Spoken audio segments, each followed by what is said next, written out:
Hi, Corey. It's Peter Robinson. I'm wondering if, I'm sure you were shocked yesterday at this time, but I'm wondering if you had 24 hours to sort of calm down and think about the events of yesterday, and if you can give us some perspective, if it has changed or generally.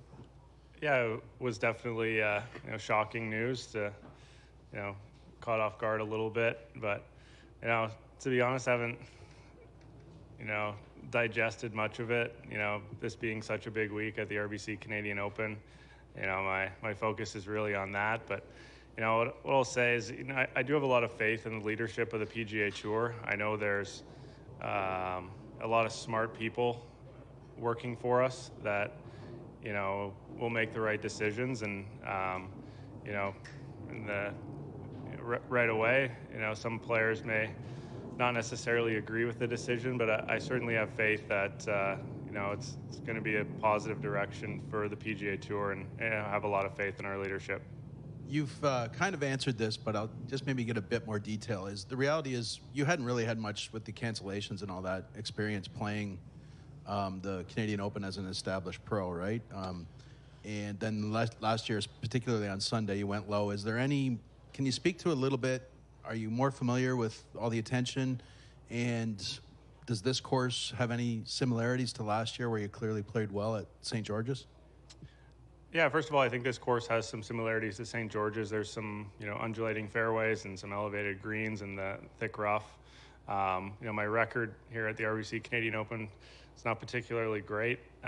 Saying that, did miss a few years when I felt like I was playing well, and the other point, I'm definitely getting more comfortable with the added attention. It's not every week that most fans know who I am walking around, and so this is a special week for that. But definitely embracing that and more comfortable with the added things that this event brings. But yeah, I'm just thrilled to be here again. It's gonna be fun. Moving over to left side, John here. Hey, Corey. Huron-Perth is one of the counties affected by the forest fires and under the air pollution advisory. Is everyone good back home at Listowel? And how does this sort of smoky conditions here affect you as an athlete? Yeah, it's, as far as I know, I think everybody's, in good shape back home. It's not something that you want to deal with. It's a pretty scary situation, but yeah, it's as far as here, it's not really affecting, my outlook of the week, and haven't really been bothered too much by it thus far. But it is a serious problem, and I'm hoping for a resolution. They get figured out, and it doesn't get any worse. Also, obviously, there's nearly a 70-year drought here in terms of Canadians winning the national championship. What would it mean to you personally to be the one to end that drought? Yeah, it'd really be a dream come true. Growing up as a junior golfer in Listowel, Ontario, I dreamt of winning the Canadian Open, and it's certainly not easy to do, but I'm excited to be teeing it up and feeling good about my game. It would certainly mean a lot, to me personally, but I think playing for golf fans all across Canada, I know that would be pretty sweet for them as well. Moving back over to the right side. Corey, Simon Dingley from CBC. Just going back to the issue of the smoke, some of the other golfers have told us they actually do notice the smoke. Have you noticed it out there at all? I really haven't, to be honest. A little bit yesterday afternoon, but typically I don't know if my sunglasses help not notice that. Typically wear sunglasses when I'm playing, and today, if you were to ask me if I noticed it, no, not at all. Okay, fair enough. Thank you. And we'll pass the microphone up a row. Hey, Corey. This is the second year in a row that some blockbuster news breaks at the Canadian Open. Sort of how unfair do you think that is? And is it something that you kind of hope that the tour would keep in mind when they're redoing any schedule for next season? Yeah, it's unfortunate timing for the news that we got yesterday, and like you mentioned last year, there was a lot going on in the golf world during this week, so I definitely feel for RBC. I think it's unfortunate timing for this event, the RBC Canadian Open, and unfortunate timing for RBC, which is such a great partner of me and a great partner of golf and the PGA Tour. Having the RBC Canadian Open and RBC Heritage. So I definitely feel bad for them a little bit, but saying that, I think there's still going to be a lot of focus on the RBC Canadian Open this week, and it's going to be an exciting week. And going back to yesterday, do you think there's clearly some anger with some of your colleagues, maybe even yourself? Was it more to do with the deal that they know of it so far, or how it was delivered? It's hard to say. I think a lot of the players didn't really get an opportunity to understand, and just made some judgments prematurely. And certainly everyone is entitled to their opinion. And at first I was a little caught off guard, but trying to understand the situation, which again I really haven't dove too deep into it, but I do trust the leadership of the PGA Tour, and I think people just don't like being surprised by things, and with it being a player-led tour, it was off-putting for some guys to receive the news the way that we did. But again, my belief is we've got some smart people working on our behalf, and they're doing the best thing they can for us as PGA Tour members and for the game of golf. Sticking on the right side, next to Simon.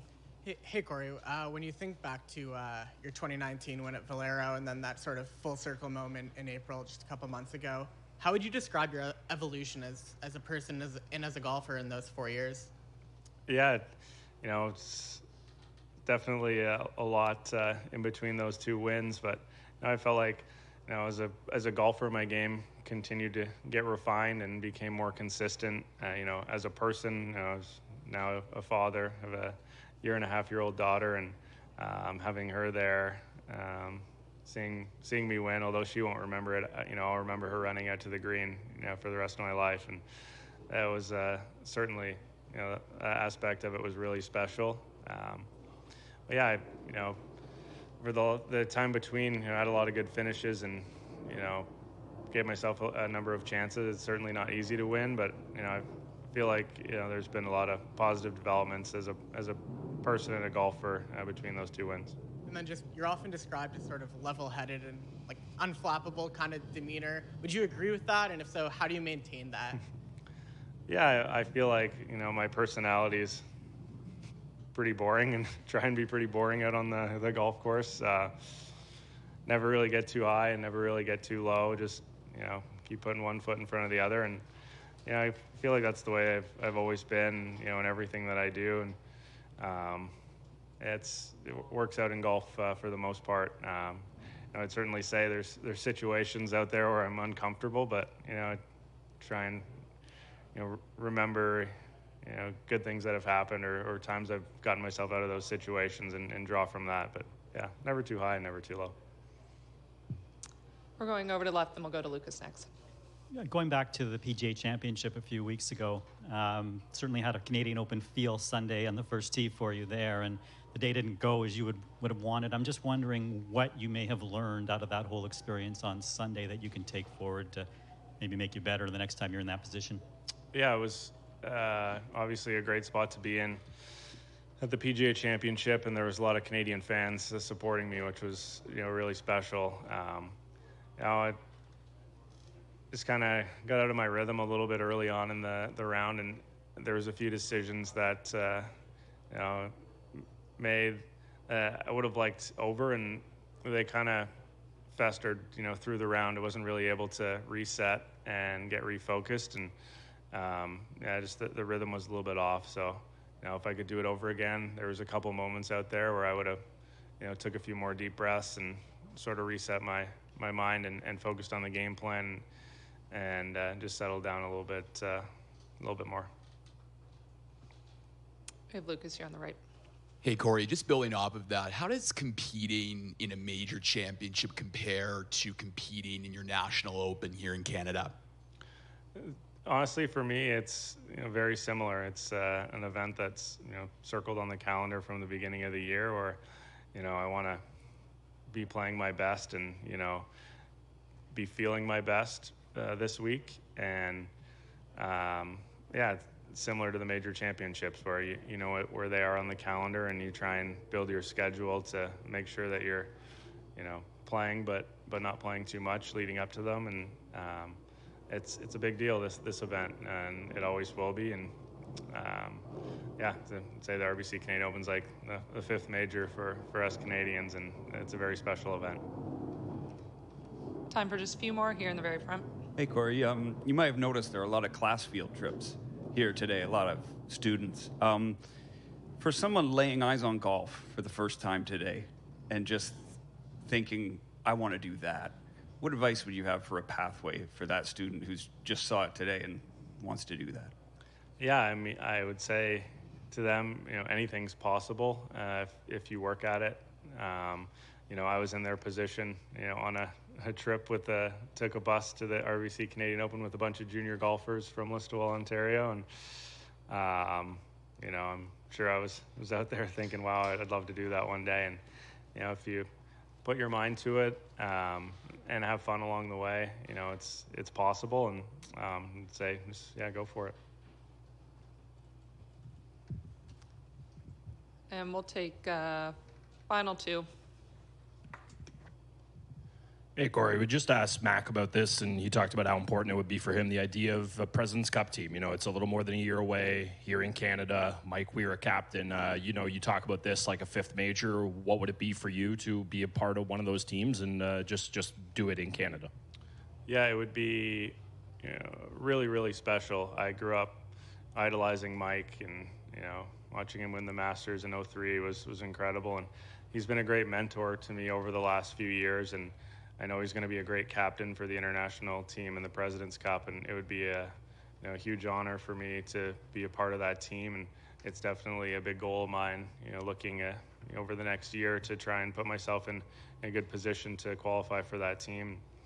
And getting a taste of President's Cup action this past fall, definitely learned a lot, and would like some redemption with my performance there. And I think the atmosphere of the President's Cup in Canada is going to be unbelievable, and I know the Canadian fans are really going to be cheering us on. So it would definitely be a great honor and privilege to be on that team, and in Canada with Mike makes it extra special.